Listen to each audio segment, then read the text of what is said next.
Whether you're hanging decorative shelving or a heavy-duty storage system, choosing the right wall bracket for the job and installing it correctly is critical.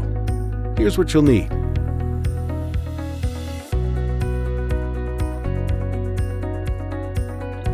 First, select the appropriate wall bracket for the job. If the load is particularly heavy, you'll need larger brackets for additional diagonal support, and more than two. As you determine the location of each bracket, install as many wall studs as possible. This is crucial to support heavier loads. When installing a bracket into a stud, use a long wood screw for extra stability. If a stud is unavailable, you'll need to install the appropriate anchors for your wall type and the weight of what you're hanging.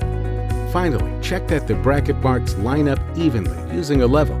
If they do, use your screws to make the pilot holes. To secure the bracket, back the screws out, then fasten the bracket to the wall. With a little planning and know-how, you can feel confident about your wall bracket installation. Good luck, and thanks for shopping at the Home Depot.